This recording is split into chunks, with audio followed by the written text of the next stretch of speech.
did you drink, eat, or smoke to make such a cool movie? I don't think I need any of those. It's just, just born mental. I think what we try to do sometimes is to find that place. You want to be like where the wheels might fall off. You want to find that when you're telling a story, that place where you're just not sure. And I think keeping that energy ends up on screen. And the crazy thing is that Sam keeps this pressure for the whole movie. For the whole movie, he's under pressure, and he did it so well. So I think he will get an Oscar nomination for next year. I'm totally sure. Because this is for me the best performance I've seen by Sam, and I will tell him that in the afternoon. And what was the challenge for you to keep this pressure on him? Because he's just a human being, but I think it's also a big work of the director keeping the pressure on the main actor for the whole movie. Yeah, it's a good question. I mean, we made that suit. It was like 40 pounds wearing that suit. So we tried never to let him out of it. He kept wanting to take it off, because we shoot a shot. It's about tempo. Like you just, usually as an actor, you're like, okay, we got that set up. It's 15 minutes. Can I take the thing off? We're like, no, we're ready. So everything we did, we designed the entire film. Like in the diner, that's all what we call a dance floor. So you never have to set up dolly track. You never have to, and it's all lit from above. So we just kept moving really quickly and keeping that sort of, he's on the clock, but keeping that sort of 7/8 tempo going underneath everything. And he's a phenomenal actor, and he brings that energy. I think you just want to be there to capture it constantly. If you would be in the diner, if this would be a real life situation, so what would you think? Will he takes you on that journey, or will he say, oh no, not him? Well, I think that's the challenge of the opening monologue, right? It's like really what he's doing to the patrons of the diner.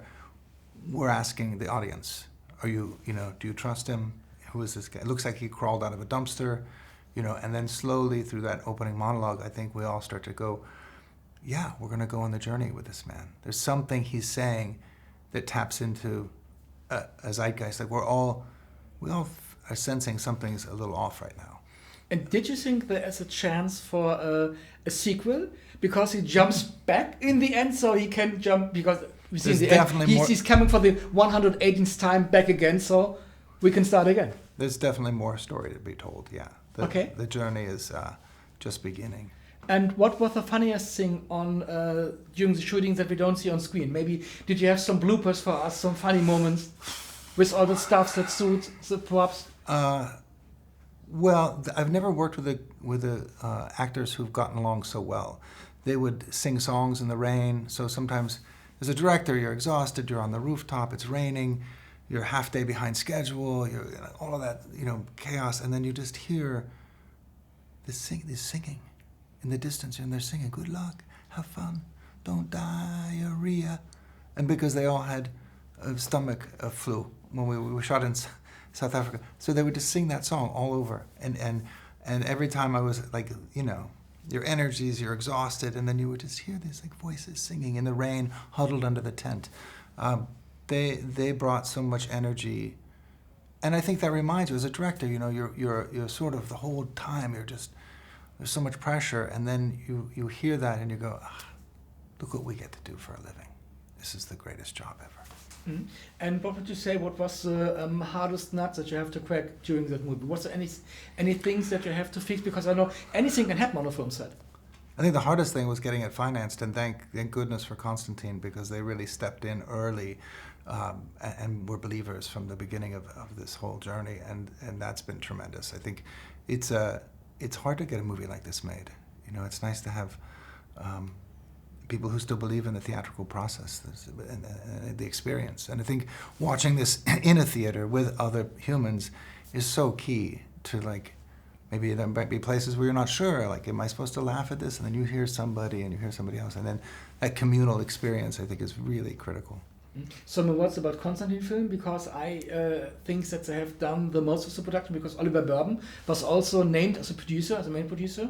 So what kind of possibilities did you also get from Constantine to make this movie? Because it looks like a classical Hollywood movie, and it's so good to see for me as a German that it's made with German money.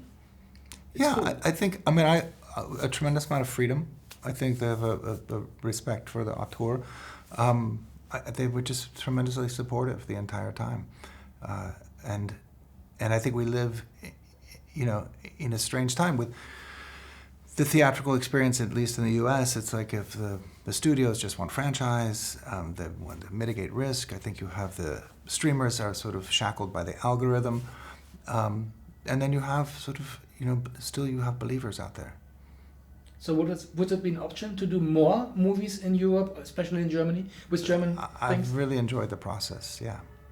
Okay, yeah. And you have a tremendous career, so if you're looking back at all your movies, what would you say, if you can pick one movie, what was for you the maybe hardest thing to shoot and the easiest thing to shoot?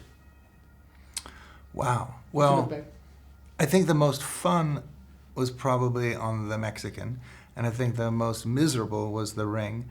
I think every movie's, you know, difficult, and you leave it all on the field. I think sometimes, you know, you get to travel and you meet strangers for 6 months and they become your family, and then sometimes you never see them again. You know, we went to the other side of the world and shot, and I have really good friendships now with crew members in South Africa, but I don't know when I'm going to see them again. I think it's that's always, you know, the beautiful part of this job is I can roll out a map and go, I've been to all these places I never would have gone to if I wasn't in this business.